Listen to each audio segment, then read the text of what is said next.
बोलिए सद्गुरुदेव महाराज जी की जय, सच्चे दरबार की जय। 5 वर्ष का छोटा सा बालक ध्रुव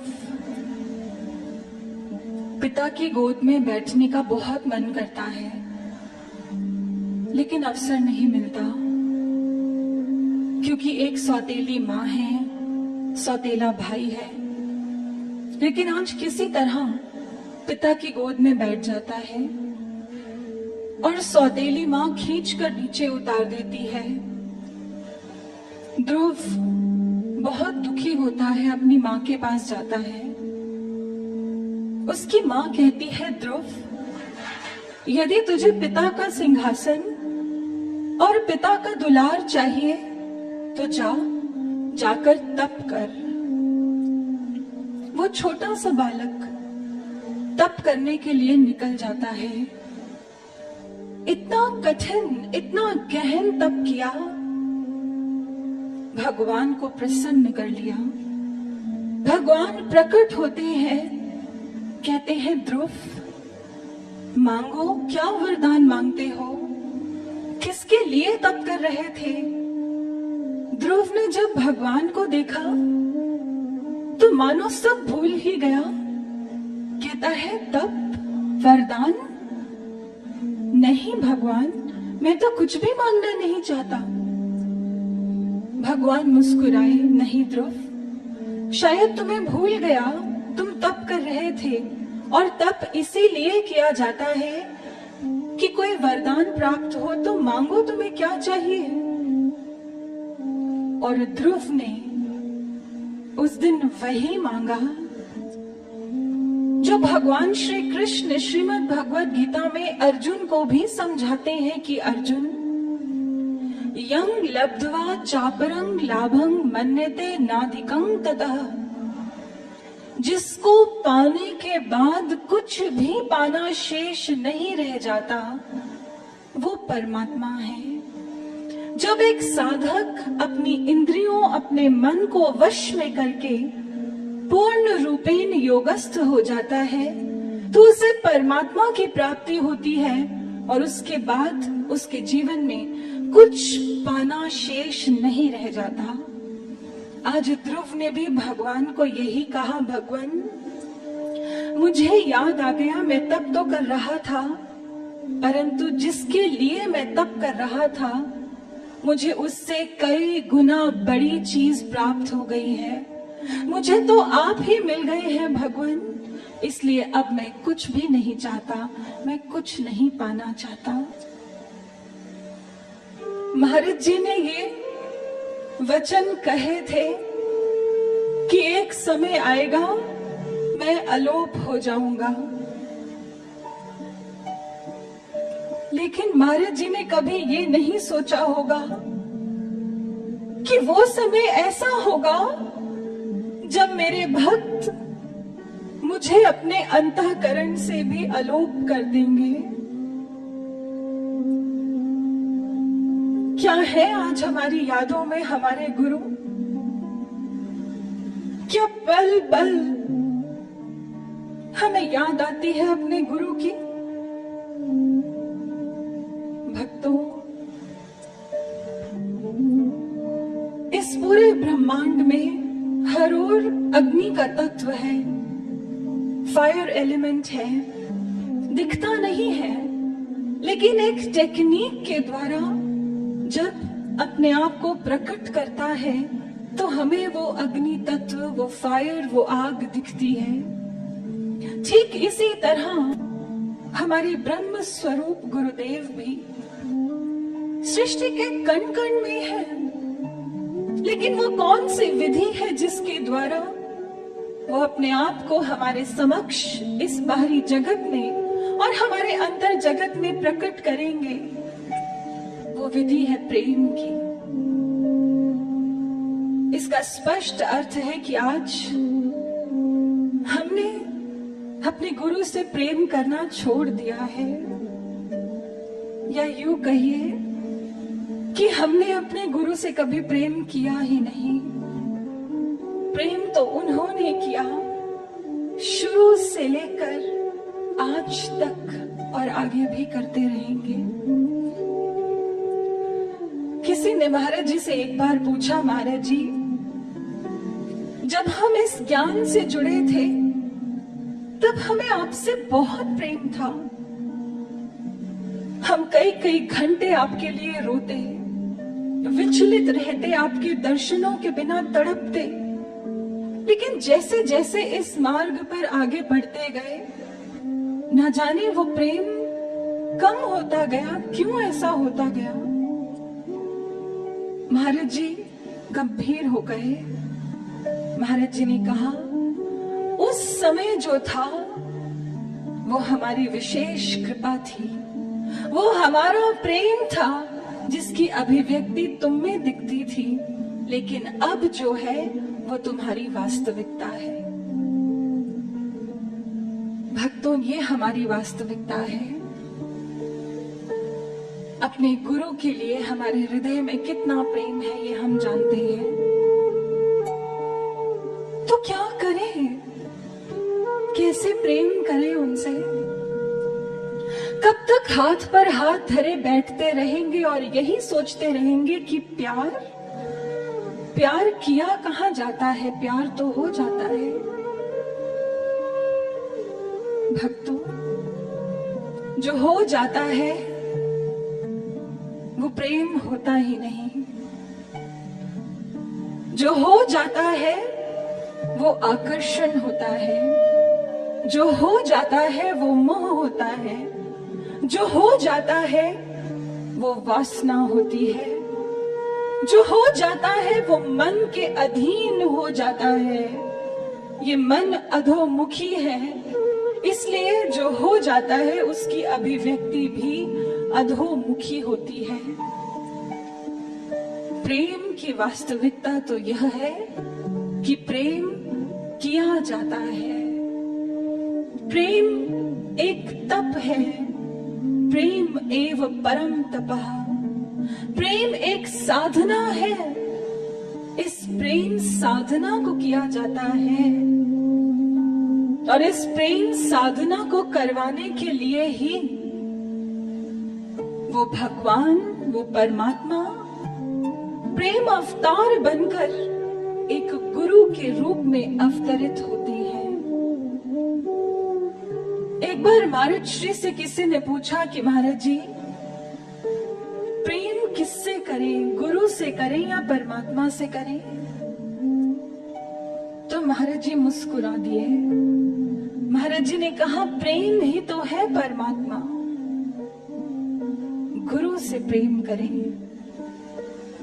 गुरु इसीलिए अवतरित होता है जहां मन के अधीन होकर हम वासनाओं में गिर चुके हैं। हम गिरे हुओं को उठाने के लिए, हमारे भीतर प्रेम को प्रकट करने के लिए, हमें प्रेम साधना सिखाने के लिए वो गुरु अवतरित हुआ करता है।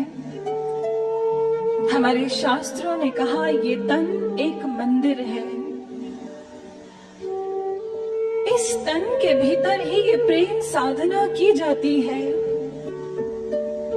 परंतु ये निर्णय, ये चुनाव, ये चॉइस हमारी है।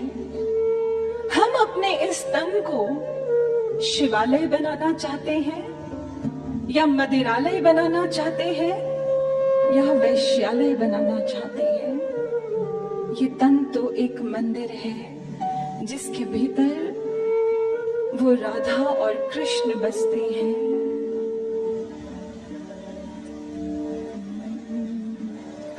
तन तो मंदिर है, हृदय है वृंदावन। तन तो मंदिर है, हृदय है वृंदावन। मंदिर है, हृदय है वृंदावन। तन तो मंदिर है,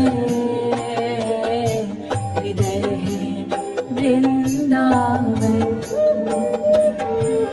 वृंदावन में है बसे राधिका कृष्ण तंतो मंदिर है हृदय है वृंदावन तंतो मंदिर है हृदय है वृंदावन। महाराज जी बहुत सुंदर समझाते हैं कि मानव का जन्म लेना तो आसान है, लेकिन मानव का जन्म प्राप्त करके मानव बनना बहुत कठिन है, क्योंकि मानव वह है जो ऊर्ध्वमुखी है, जो अधोमुखी नहीं है। मानव वह है जो चेतना युक्त है, जो जड़ नहीं है। इसलिए महाराज श्री अपनी कृपा से जिस ज्ञान को महाराज जी ने सिद्ध किया है, वो ज्ञान हमें प्रदान करते हैं और हमारे भीतर यहाँ आज्ञा चक्र पे जहाँ राधिका स्थित है उसे जागृत कर देते हैं। वो कृष्ण यहाँ ब्रह्मरंध्र में निवास करते हैं। ये जो यात्रा है ये आज्ञा चक्र से ब्रह्मरंध्र की यात्रा है, जिसमें राधिका का कृष्ण से मिलन करवाना है। महाराज जी ने ये ज्ञान प्रदान करके हमसे ये आकांक्षा की, हमसे ये उम्मीद रखी कि हम श्रेष्ठ मनुष्य बन जाएं। श्रेष्ठ मनुष्य बनने के लिए हमें अपने इस तन को सच में मंदिर बनाना होगा, पावन पवित्र करना होगा। जब तक इसके भीतर वो राधा कृष्ण के प्रेम में कृष्ण की ओर बढ़ती नहीं है, तब तक ये तन मंदिर नहीं बन सकता। और वो प्रेम तभी सिद्ध होगा, उन राधा का उन कृष्ण से हमारे भीतर मिलन तभी सिद्ध होगा जब इस प्रेम के मार्ग में आने वाली बाधाएं पार हो जाएंगी। ये प्रेम साधना इसीलिए है कि इन बाधाओं को दूर किया जाए। प्रेम मार्ग की बाधाएं कौन सी हैं? सबसे बड़ी बाधा है अहंकार। ये अहंकार आत्मा को परमात्मा से दूर करता है। ये शरीर अहंकार का सर्जन करता है और जब प्रेम प्रकट हो जाता है तो अहंकार का विसर्जन हो जाता है। ये अहंकार हमारे भीतर स्वयं को दो रूपों में व्यक्त करता है, एक देहाभिमान और दूसरा मान सम्मान। इन दोनों को ही पार करने के लिए सूत्र एक ही है, प्रभु से प्रेम करना। प्रेम मार्ग भी है और प्रेम मंजिल भी है। प्रेम प्रोसेस भी है और प्रेम आउटपुट भी है। स्वामी विवेकानंद अपने कंप्लीट वर्क्स में बहुत सुंदर लिखते हैं, love for God is its own fruition, its own means and its own and. इसलिए इन दोनों बाधाओं को पार करना है, समस्त कामनाओं से ऊपर उठकर भक्ति की राह पर चलना है, अपने तन को मंदिर बनाना है। कामनाओं को त्याग भक्ति राह पे तो चल, कामना को त्याग भक्ति राह पे तो चल, वासनाओं में क्यों जले आरती साजल।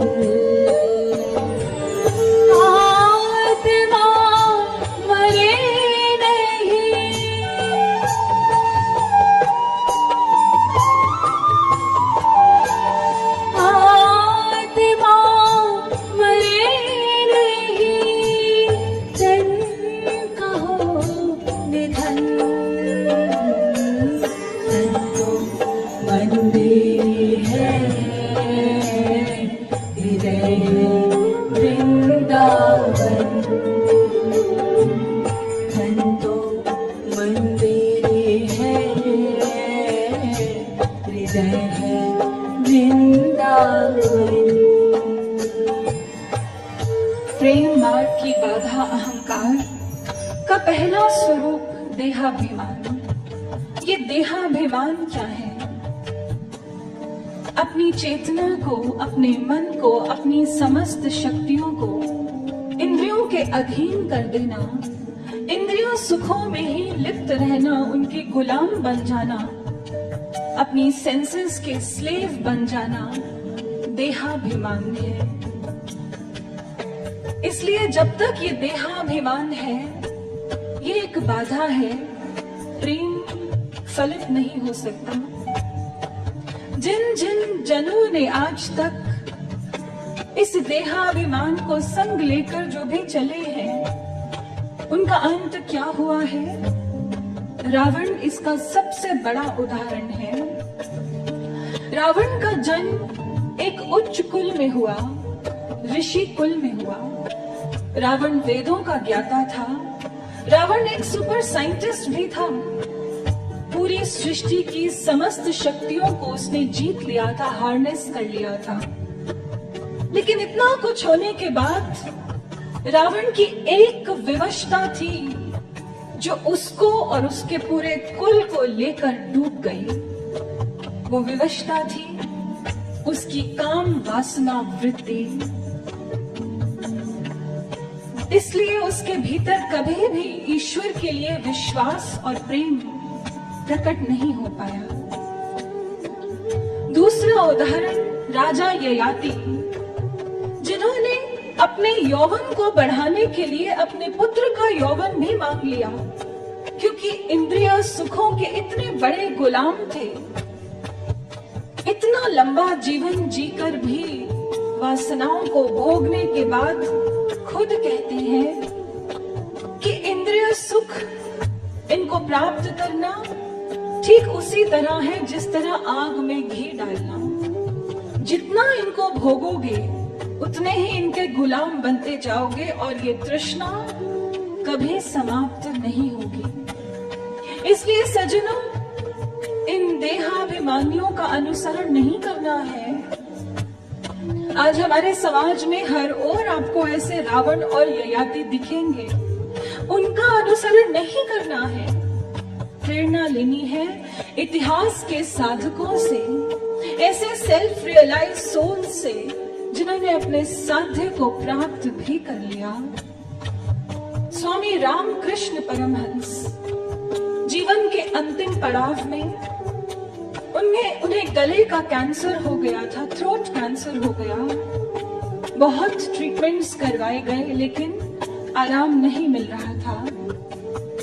एक दिन उनके मित्र पंडित शशाधर ने उनसे कहा कि स्वामी रामकृष्ण, आप तो एक पहुंचे हुए योगी महापुरुष हैं। आपके लिए कोई बड़ी बात नहीं है अपना उपचार स्वयं करना। आप क्यों नहीं अपनी शक्तियों को अपने गले में केंद्रित करते और इस कैंसर के रोग से, इस पीड़ा से मुक्त हो जाते। रामकृष्ण परमहंस जी ने बहुत सुंदर उत्तर दिया। इसका वर्णन द गॉस्पेल ऑफ रामकृष्ण में आता है।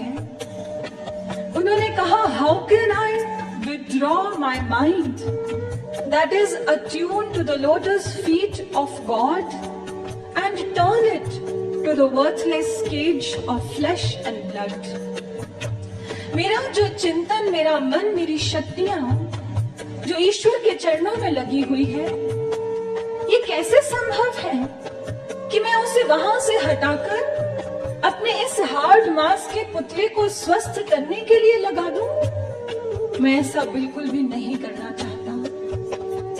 ये है देहाभिमान से ऊपर उठ जाना, जहां जीवन में यदि कुछ शेष है तो वो परमात्मा के लिए प्रेम, अपने लिए कुछ भी नहीं।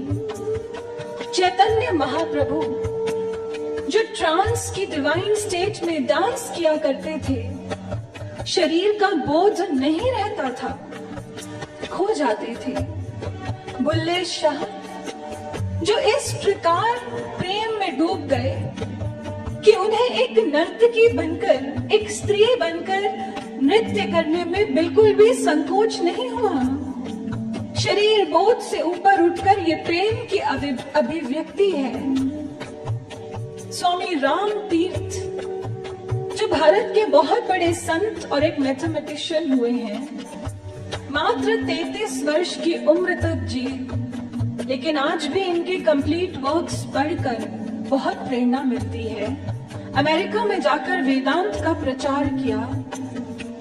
अमेरिका में एक बहुत एलीट लेडी, एक अमीर घर की एक लेडी इनके पास आती है और कुछ प्रस्ताव रखती है इनके समक्ष। कहती है, यदि मैं चाहूं तो मैं आपके नाम के विश्व भर में स्कूल्स, इंस्टीट्यूशंस खुलवा सकती हूँ। स्वामी राम तीर्थ ने कहा, नहीं, मुझे इस नाम का कोई मोह नहीं है, मुझे इसकी जरूरत नहीं।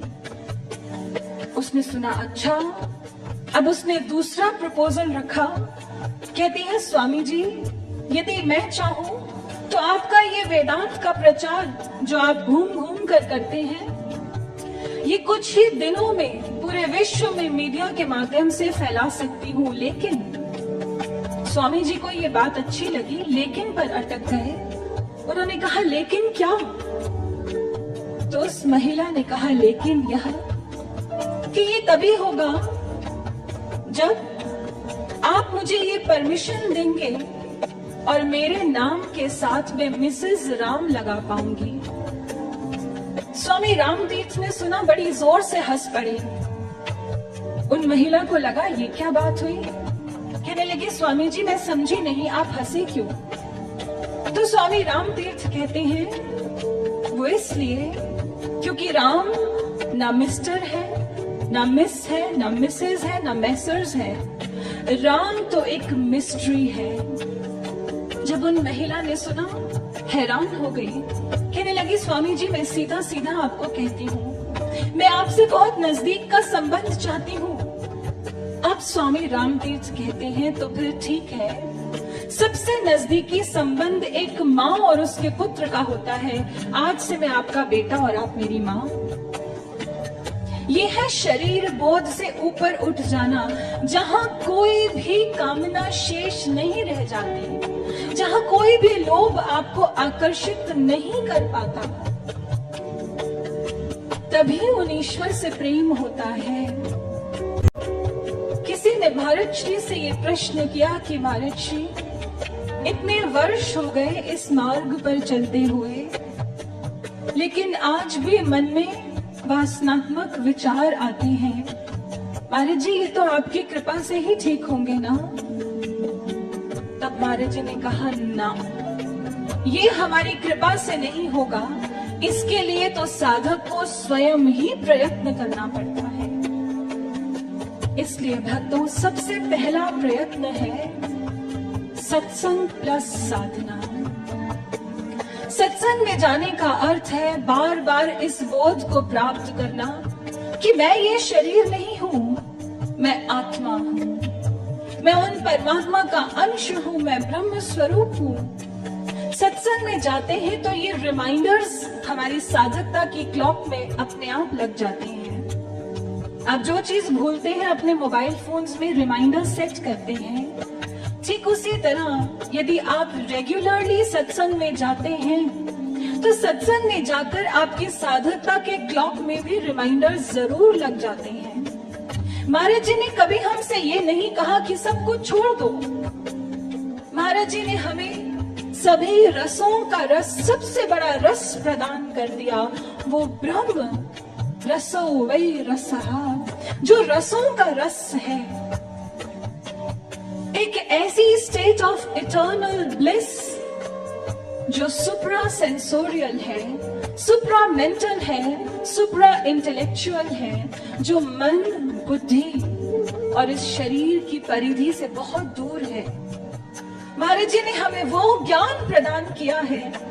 इसलिए बार बार सत्संग में जाकर इसको अपने आप को रिमाइंड भी करवाना है और साथ में साधना भी करनी है। ये पहला प्रयत्न है। इससे हम देहाभिमान से ऊपर उठ पाएंगे। दूसरी अहंकार की अभिव्यक्ति मान सम्मान। इससे ऊपर उठने के लिए क्या करना है, आइए इसे स्वरों के माध्यम से हम श्रवण करते हैं। जग तो अंधकार है, इससे तू निकल। जग तो अंधकार है, इससे तू निकल। ज्ञान का प्रकाश कर मूढ़ तू संभल। राधा कृष्ण के चरण में,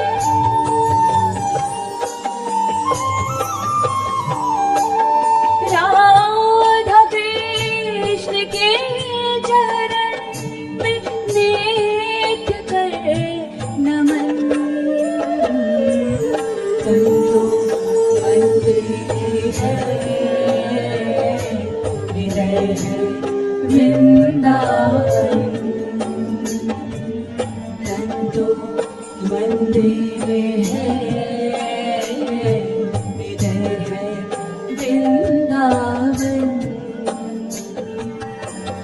अहंकार की ये दूसरी अभिव्यक्ति मान सम्मान। इससे ऊपर उठने के लिए जो सीधा स्पष्ट सूत्र है वो है सेवा।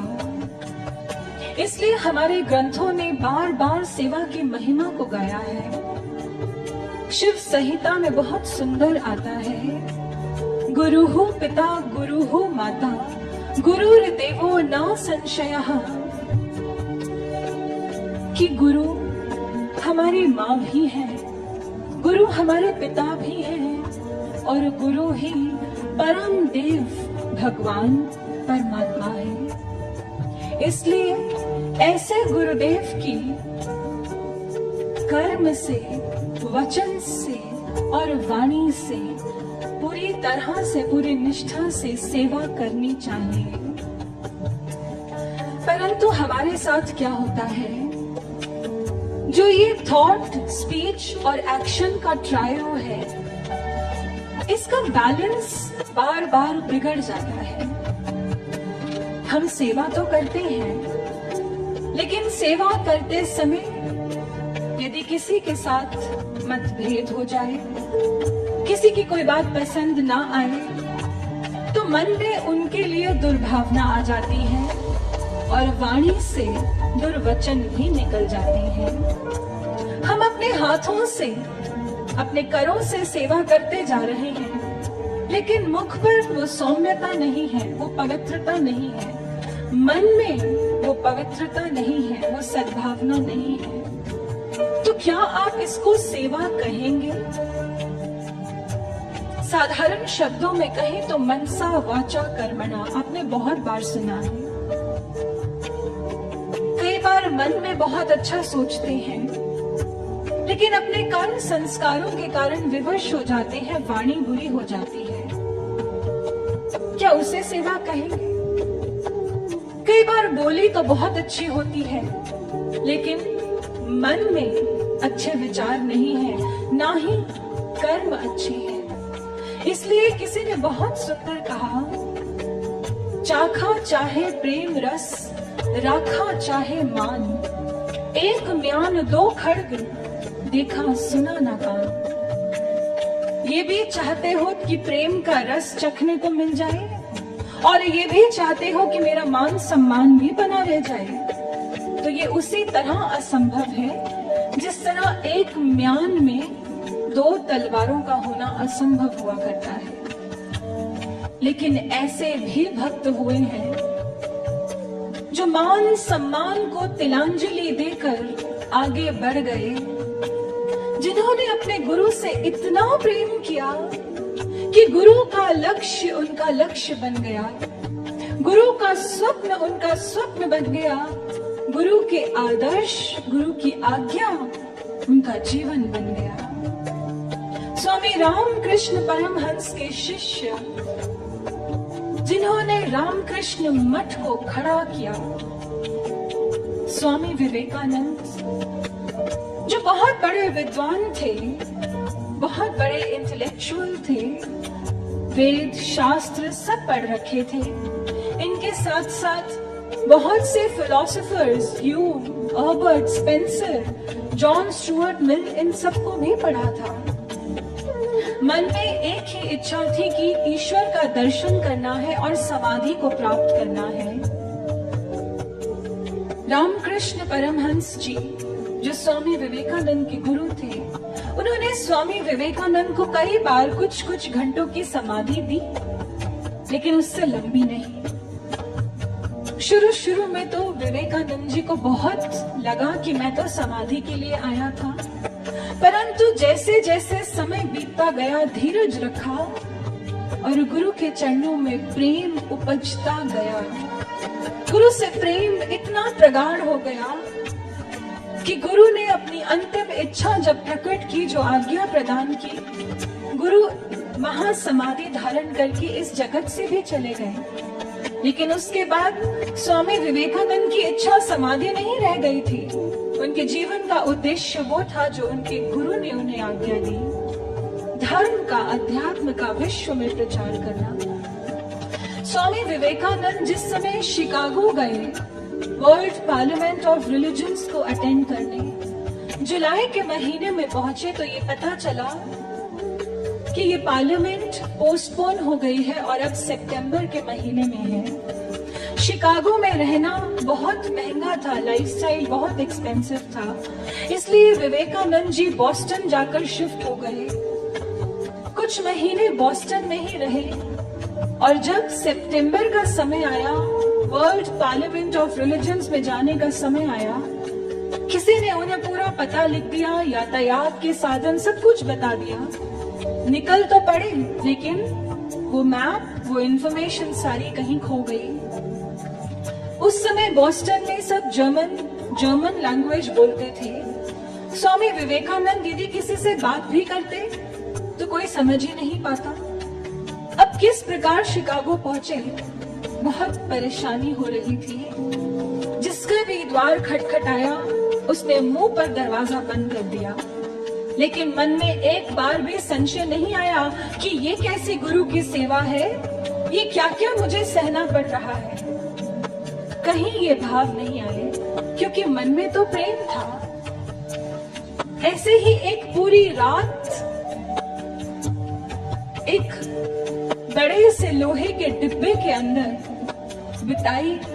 ठंड थी, कड़कती ठंड थी, लेकिन उसके अंदर भी स्वामी जी रात भर ध्यानस्थ बैठे रहे और सुबह ध्यान तब टूटा जब आसपास से बहती नालियों की दुर्गंध आई। किसी तरह शिकागो पहुंचे। जब वहां जाकर अपना पहला प्रवचन दिया तो वहां खलबली मच गई, सारी ऑडियंस हिल गई ऐसे प्रवचन, ऐसे वाइब्रेशंस को देखकर। ये स्वामी विवेकानंद का चरित्र है, जिन्होंने प्रेम को जिया जहां कोई शिकायत नहीं, जहां कोई कुंठा नहीं है। साथ में रामकृष्ण परमहंस के गृहस्थ शिष्य भी सभी अपना अपना किरदार निभा रहे थे। भारत में रामकृष्ण परमहंस के शिष्य अला सिंघा, जिन्हें स्वामी विवेकानंद जी ने गुरु की चेतना से जोड़ा, अला सिंघा ने पूरे दक्षिण भारत में ऐसा प्रचार किया, लोगों से धन एकत्रित किया, मिशन को चलाने के लिए, प्रचार के लिए। स्वामी विवेकानंद डायरेक्ट उन्हें लेटर्स लिखा करते और अला सिंघा यहाँ दक्षिण भारत से धन इकट्ठा करके अपनी सेवा स्वामी विवेकानंद को भेजा करते। रामकृष्ण परमहंस जी के शिष्य ऐसा असीम प्रेम के साथ डट गए हैं रण में इस मिशन को खड़ा करने के लिए। इस प्रकार कई महीनों तक स्वामी जी ने अमेरिका में प्रचार किया। जब स्वामी विवेकानंद लौटकर भारत आए, उस समय रामकृष्ण परमहंस जी का रामकृष्ण मठ जितना भी था छोटा सा, उसके अध्यक्ष स्वामी ब्रह्मानंद जी हुआ करते थे। ब्रह्मानंद जी दोनों हाथ जोड़ते हैं और विवेकानंद जी के चरणों में झुक जाती हैं, उन्हें प्रणाम करते हैं। विवेकानंद जी बहुत व्याकुल हो गए, ब्रह्मानंद जी को उठाया, ब्रह्मानंद जी ये आप क्या कर रहे हैं? और ब्रह्मानंद जी कहते हैं, विवेकानंद आप मेरे गुरु का प्रचार करके आए हैं, इसलिए आज आप मेरे लिए हर तरह से पूजनीय हैं, आपको प्रणाम कर रहा हूं। ये है सेवा, जहां मान सम्मान की कोई आवश्यकता नहीं है, जहां कोई कुंठाई नहीं है, जहां कुछ है तो वह विशुद्ध प्रेम है अपने गुरु के लिए। जहां कुछ है तो वह विशुद्ध श्रद्धा है अपने गुरु के लिए कि जो कुछ भी मेरे साथ घटता है वो मेरे गुरु ही किया करते हैं, वो मेरे गुरु का कृपा प्रसाद है। इसलिए मीराबाई जी ने बहुत सुंदर ये कहा, मान अपमान दो उधर पटके निकली ज्ञान गली। जब इस ज्ञान की गली में निकल जाते हैं तो मान अपमान को उधर पटक कर निकलते हैं, लेकिन हम तो इसे साथ लेकर निकलते हैं। हम इंतजार नहीं करते कि किस तरह से गुरु मेरा निर्माण कर रहा है, ये समय मुझे बता ही देगा। हम प्रश्न करते हैं, हम संशय करते हैं। योगानंद परमहंस जो युक्तेश्वर जी के शिष्य हुए, जब समर्पित हुए, पूरे 6 महीने गुरु के आश्रम में रह चुके हैं, लेकिन गुरु की लीलाएं जो अटपट हैं, जो झटपट समझ नहीं आती। 6 महीने के बाद अचानक से गुरु के पास सुबह गए और कहते हैं कि मैं तो यहाँ ईश्वर का दर्शन और समाधि को प्राप्त करने आया था, इसलिए मैं हिमालयास पर जा रहा हूँ, हिमालय पर जा रहा हूँ, वहीं जाकर एकांत में समाधि लगाऊंगा। युक्तेश्वर गिरि जी कहते हैं, योगानंद, हिमालय पर्वत कभी किसी का गुरु नहीं हो सकता। लेकिन योगानंद इस संकेत को नहीं समझे। उनका नाम उस समय मुकुंद था। निकल पड़े हैं गुरु का त्याग करके, हिमालय पर पहुंच गए, कई योगियों से, कई महापुरुषों से मिले, समाधि की चर्चाएं कर रहे हैं, ईश्वर दर्शन की चर्चाएं कर रहे हैं, और फिर एक संत से मिले। उनसे जब समाधि को मांगा तो वो कहते हैं, योगानंद, तुम्हें क्या लगता है पर्वत कभी किसी के गुरु हो सकते हैं क्या?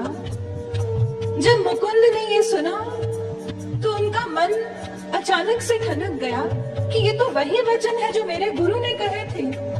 और वो संत कहते हैं कि तुम्हें जो कुछ भी मिलेगा वो तुम्हारे गुरु से ही प्राप्त होगा, वही तुम्हें ईश्वर का दर्शन भी देंगे, वही तुम्हें समाधि भी देंगे, इसलिए लौट जाओ। मुकुंद लौट आते हैं, लेकिन मन में बहुत ग्लानि है। गुरु के पास क्या मुंह लेकर जाऊं? गुरु को समझा ही नहीं, गुरु की आज्ञा का पालन ही नहीं किया, मैं कैसा शिष्य हूं? गुरु के पास पहुंचे, गुरु को प्रणाम किया, और युक्तेश्वर गिरि जी ने पहली बात कही, योगानंद, चलो रसोई घर में चलते हैं, तुम्हें भूख लगी होगी, तुम्हें कुछ खिलाता हूं। योगानंद हैरान है, ये कैसा चरित्र है, ये कैसी महानता है। कहने लगे, गुरुदेव, क्या आप मुझसे नाराज नहीं? युक्तेश्वर गिरि जी ने सुना, नहीं, मैं किसी से नाराज नहीं होता, क्योंकि मैं तो बस यही चाहता हूँ कि मेरे शिष्य हमेशा खुश रहें। युक्तेश्वर गिरि जी ने अपने शिष्य को माफ कर दिया, क्षमा कर दिया। उनकी गलती तो सरल थी, और एक गलती पर उन्हें इतनी ग्लानि हुई, इतना पश्चाताप हुआ कि आगे जाकर गुरु के मिशन को खड़ा करने वाले वही सिद्ध हुए। लेकिन भक्तों, जरा सोच कर देखिए, हमने अपने जीवन में कितनी गलतियां की हैं, कितने पाप किए हैं, कितनी बार गुरु की अवज्ञा की है। क्या आज हमारे भीतर वो ग्लानि है? क्या आज हमारे भीतर वो पश्चाताप है? हमारे गुरु तो हमें हजारों बार क्षमा कर चुके हैं। वो इतने उदार हैं, उनका चरित्र इतना महान है, लेकिन हम अपने आप को उनके योग्य कब बनाएंगे? कब बनाएंगे भक्तों? यही समय है। प्रेम ना तो किसी हाट में बिकता है और ना ही किसी खेत में उगता है। प्रेम की तो एक ही शर्त है, शीश दिया जाता है और प्रेम प्रकट होता है। क्या तैयार है शीश देने के लिए हम अपने गुरु को? यदि है तो आज से इस सूत्र को धारण करें।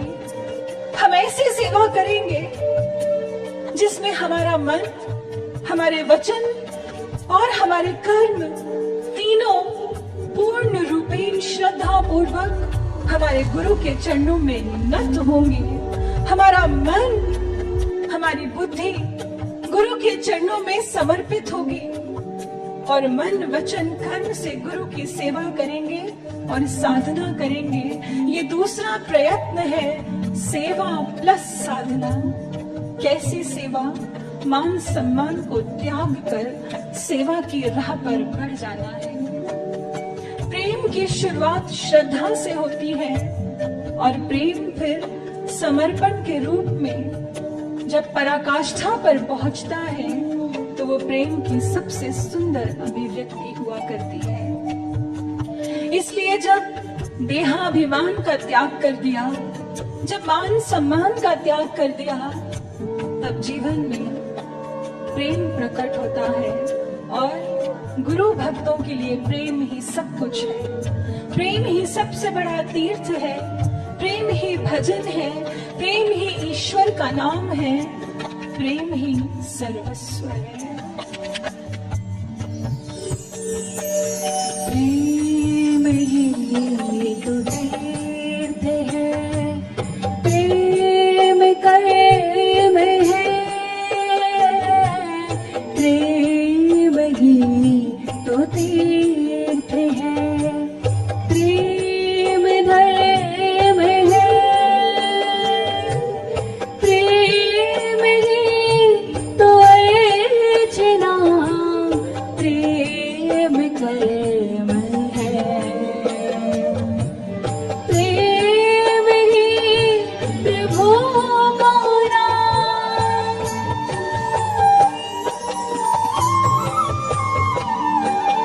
प्रेम ही प्रभु मोरा, प्रेम ही भजन। तंतु मंदिर है, हृदय है वृंदावन। तंतु मंदिर है, हृदय है वृंदावन। प्रेम समर्पण मांगता है। सांसारिक प्रेम में प्रेमी समर्पण कर देते हैं, लेकिन जब वो दिव्य प्रेम की बात आती है तो समर्पण क्यों नहीं हो पाता? एक बार महाराज जी ने अपने प्रवचनों में बहुत सुंदर एक बात कही। महाराज जी ने कहा कि एक बार भगवान मजनू के सामने प्रकट हो गए और भगवान ने मजनू से कहा, मजनू, जितना प्रेम तू लैला से करता है, यदि उसका कण भर प्रेम भी तू मुझसे करता होता तो मैं तेरा गुलाम बन जाता। जब मजनू ने ये सुना तो मजनू ने क्या कहा जानते हैं? मजनू ने कहा, भगवान, यदि आपको मेरे प्रेम की इतनी ही तलब थी तो मेरे सामने लैला बनकर आ गए होते, आपको मेरा प्रेम मिल जाता। देखिए, सांसारिक प्रेम में समर्पण देखिए, एकाग्रता देखिए, फोकस देखिए, लेकिन वो प्रेम जो जन्मों जन्मों का है, शायद इसे हम कभी उजागर कर भी नहीं सकते थे। महाराज जी ने हमें ढूंढा, हमें वो ज्ञान दिया, वो संभावना हमारे भीतर जागृत कर दी कि हम उनके प्रेमी बन सकते हैं, लेकिन हम जब महाराज जी हमारा निर्माण करते हैं तो हमें बड़ी पीड़ा होती है, हम शोर मचाने लगते हैं। महाराज जी बहुत सुंदर समझाते हैं कि गुरु और शिष्य का रिश्ता ठीक वैसा ही होता है जैसा एक मूर्तिकार और उसकी मूर्ति का होता है। एक मूर्तिकार मूर्ति को गढ़ता है, उसे तराशता है, उसे काटता है। महाराज जी कहते हैं लेकिन वो मूर्ति कभी चिल्लाती नहीं, क्योंकि उसमें चेतना नहीं है। अंतर मात्र इतना है कि जब गुरु अपने शिष्य को काटता है, तराशता है, मिटाता है, तो वो शिष्य चिल्लाता है, वो शोर करता है, मेरे साथ अन्याय हो रहा है, मेरे साथ ऐसा क्यों, मेरा अधिकार, मेरा सम्मान। वास्तव में हो क्या रहा होता है? निर्माण की प्रक्रिया। इस निर्माण से प्रेम उपजेगा, लेकिन शिष्य अवसर ही नहीं देता। सांसारिक प्रेम यदि समर्पण मांगता है तो वो दिव्य प्रेम तो पूर्ण समर्पण मांगता है।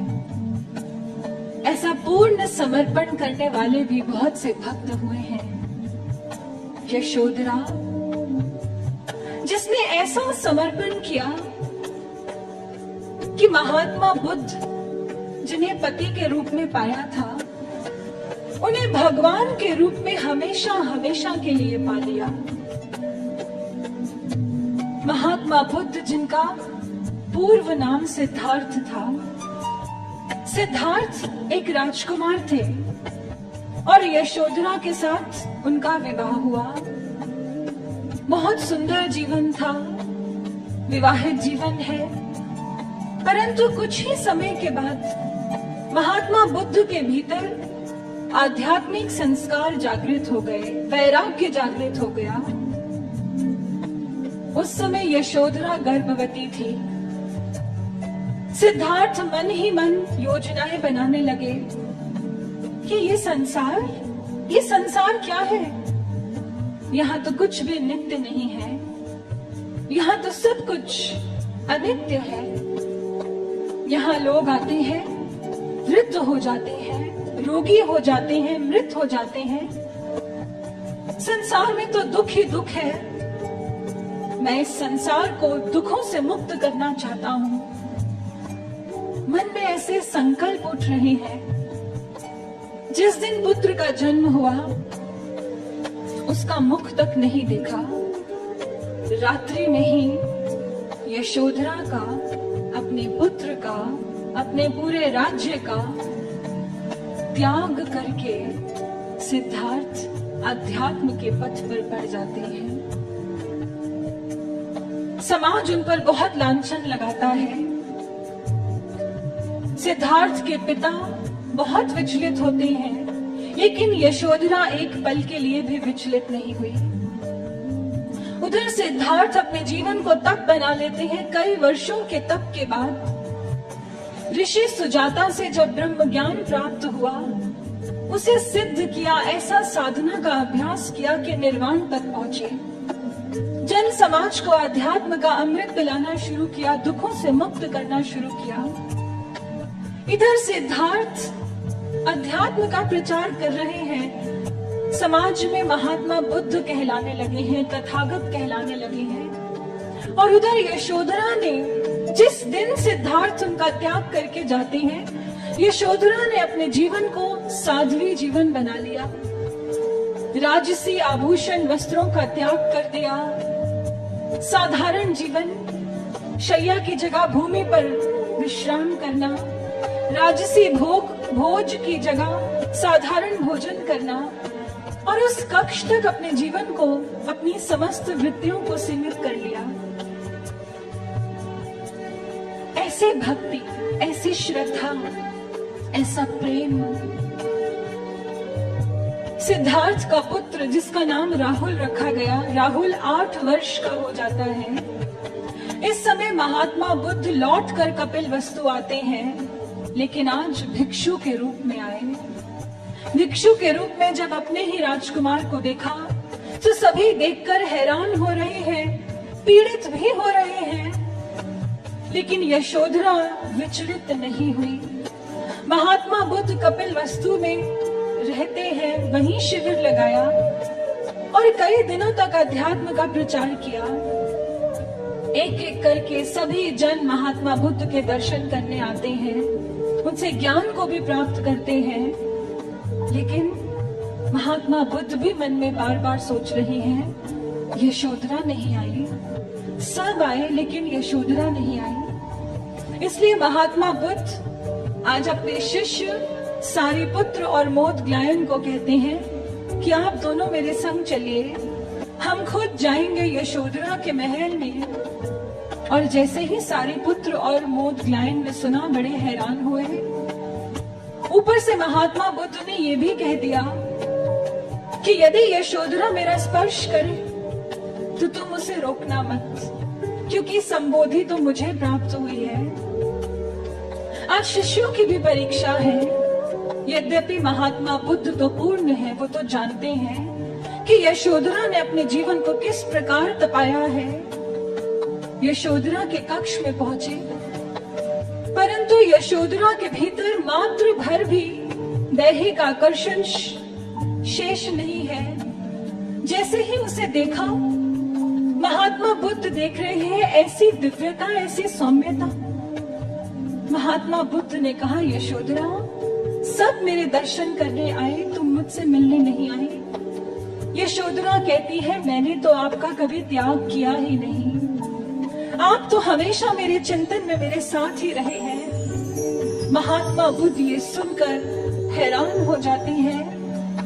बड़ा लंबा संवाद चलता है दोनों के मध्य, और फिर महात्मा बुद्ध कहते हैं, यशोधरा, क्या अभी भी तुम्हारे मन में मेरे लिए अपराध भाव है? यशोधरा दोनों हाथ जोड़ लेती है, कहती है, नहीं, आपके लिए तो मेरे मन में एक पल के लिए भी अपराध भाव नहीं आया था। और फिर अपने दोनों हाथों को झुकाती है और अपने शीश को महात्मा बुद्ध के चरणों में रख देती है। नेत्रों से अश्रु बह रहे हैं और दोनों हाथों को जोड़ती है और कहती है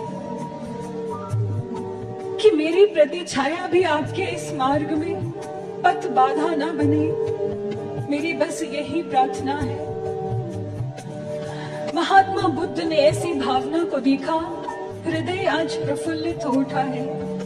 यशोधरा को आशीर्वाद देते हैं और निकल जाते हैं अपने शिविर की ओर। अगले दिन राजमहल में भोजन पर आमंत्रित थे। भोजन करने के बाद जब निकल रहे थे तो महात्मा बुद्ध को देखकर यशोधरा अपने पुत्र राहुल से कहती है, राहुल, देखो वो कौन है, क्या तुम उन्हें जानते हो? राहुल ने उस ओर देखा। राहुल अपने पिता के बारे में कुछ नहीं जानता। कहता है, हाँ माता जी, वो भिक्षु हैं, उनका नाम तथागत बुद्ध है। यशोधरा के नेत्र भर गए।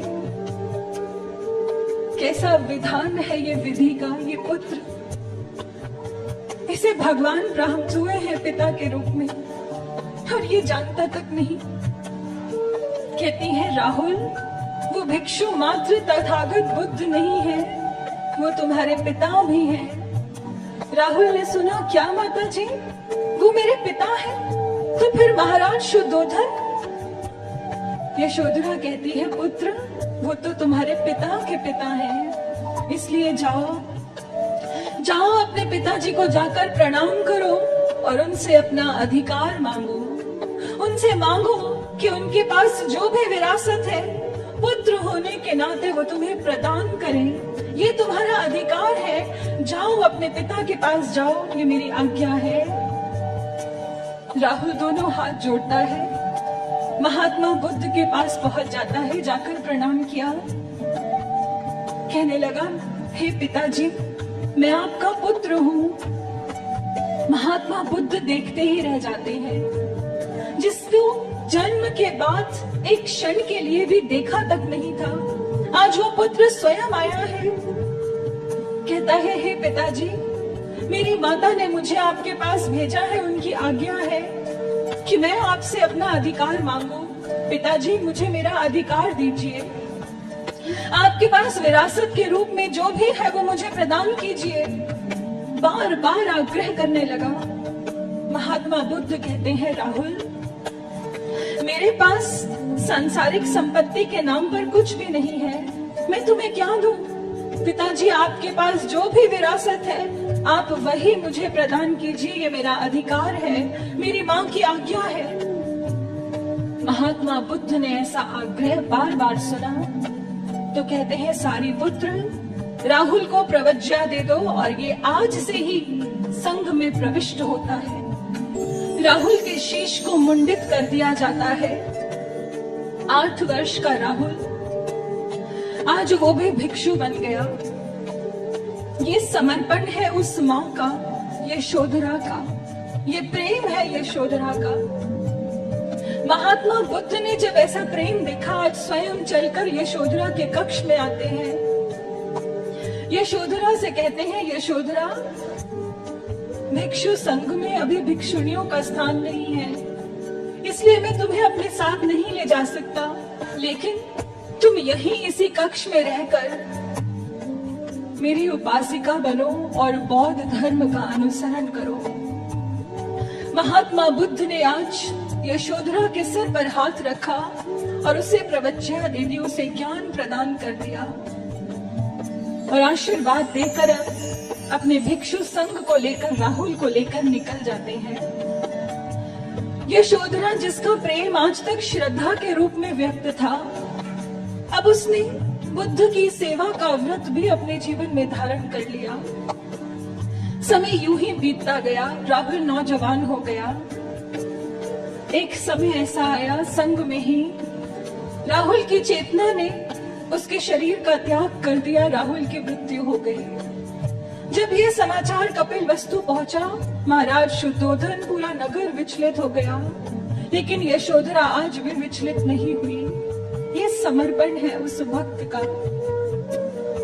समय बीतता गया, 50 वर्ष बीत गए। महात्मा बुद्ध का प्रचार बहुत फैल चुका है, लेकिन आज कपिल वस्तु पर आक्रमण हो रहा है। यशोधरा की दासियां दौड़ी दौड़ी आती हैं, रानी माँ, रानी माँ। सभी राजमहल छोड़कर जा रहे हैं, आप भी हमारे साथ चलिए। उस समय यशोधरा ने कहा, नहीं, तुम सब चली जाओ, परंतु मुझे आज्ञा प्राप्त हुई है कि मुझे इसी कक्ष में रहकर अपने बुद्ध की उपासिका बनकर रहना है, यही मेरी सेवा है। इसलिए जहां मैंने अपना पूरा जीवन बिताया है, मैं उस कक्ष का त्याग करके नहीं जाऊंगी। मैं अपने बुद्ध की आज्ञा का उल्लंघन करके कहीं नहीं जाऊंगी। राजमहल के समस्त सदस्य चले जाते हैं और यशोधरा अपने गुरु, अपने भगवान बुद्ध की आज्ञा को धारण करके उनकी सेवा के व्रत का पालन करती है। इस प्रकार ध्यानस्थ हो गए कि आज उसे हर ओर प्रकाश ही प्रकाश दिख रहा है। आज हर ओर बुद्ध ही बुद्ध के दर्शन हो रहे हैं और यशोधरा की चेतना ऊर्ध्वमुखी हो जाती है और उसकी देह का त्याग कर देती है। आज कलयुग की उस राधिका ने अपने कृष्ण को हमेशा हमेशा के लिए प्राप्त कर लिया। सज्जनों, ये है प्रेम जिसकी पराकाष्ठा समर्पण के रूप में अभिव्यक्त होती है। लेकिन क्या हमारे भीतर की राधिका अपने कृष्ण के लिए इतना समर्पण कर पाएगी? ये निर्णय हमारा है, ये चुनाव हमारा है। महाराज जी ने दिव्य वचनों में कहा, लोभ में मोह में अभी तक हम खपे, व्यक्ति परिवार में ही फंसे रह गए। जिंदगी लुट गई बस इन्हीं के लिए, स्वार्थ में ही अभी तक सधे रह गए। आज तक हमने किया ही क्या है? सब अपने लिए, अपने आप को साधा भी है तो स्वार्थों के लिए साधा है। भक्तों, ये समय है उन ईश्वर को प्राप्त करने का, गुरु से प्रेम करने का। इसलिए प्रेम साधना का व्रत लीजिए आज। महाराज श्री से किसी ने स्पष्ट पूछा था कि महाराज श्री, आपको पाने के लिए क्या करना पड़ता है? महाराज जी ने एक ही पंक्ति में कहा था, हमें पाने के लिए सब कुछ खोना पड़ता है। भक्तों, आइए आज ऐसा संकल्प लेते हैं कि अपना सब कुछ लुटाने के लिए हम तैयार हैं। अपना सब कुछ खोकर अपने कृष्ण को पाना चाहते हैं, उनकी प्रसन्नता को, उनके प्रेम को पाना चाहते हैं, उनकी जो हमसे अभिलाषा है उसको पूर्ण करना चाहते हैं। आइए आज व्रत लेते हैं कि इस तन का जितना भी दुरुपयोग किया होगा अब और नहीं करेंगे। अब इस तन को मंदिर बनाएंगे, अब इस हृदय को वृंदावन बनाएंगे। मंदिर है, हृदय है वृंदावन। तन तो मंदिर है, हृदय है वृंदावन। वृंदावन में है बसे राधिका कृष्ण। तन तो मंदिर है, हृदय है वृंदावन। तन तो मंदिर है, हृदय है वृंदावन। तन तो मंदिर है, हृदय है वृंदावन।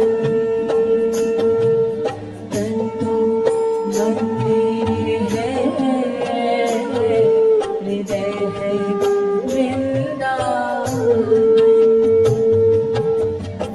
भक्तों, आज तक हमने अपने कृष्ण के साथ उनके बहुत से जन्मोत्सव मनाए हैं, बहुत सी जन्माष्टमियां मनाई हैं, लेकिन आइए आज इस प्रांगण में ऐसे पुकार को गुंजायमान करते हैं कि वो कृष्ण जिन्हें हमने अपने अंतःकरण से अलोप कर दिया, वो हमारे अंतर जगत में, हमारे अंतःकरण में फिर से प्रकट हो जाएं।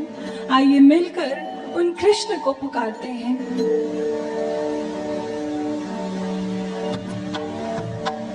हरे कृष्णा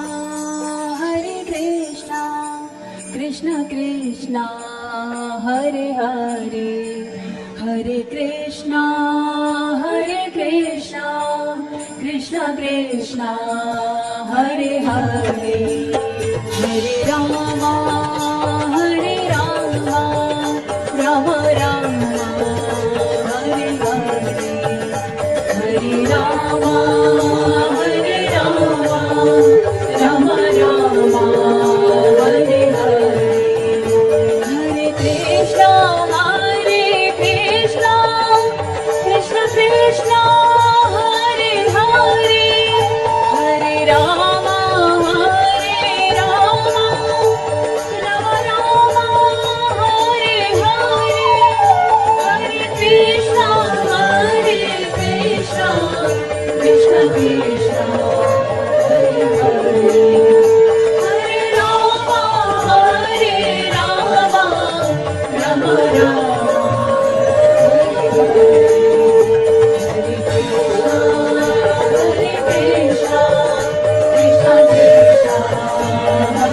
आप सभी साथ साथ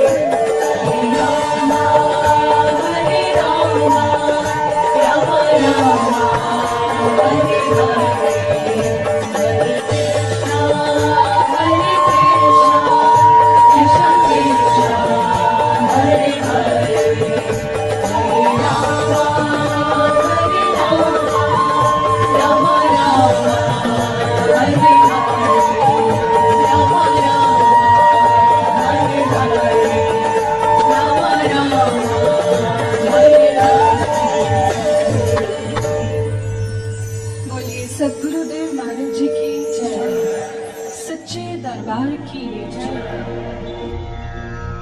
Shanti, Shanti, Shanti.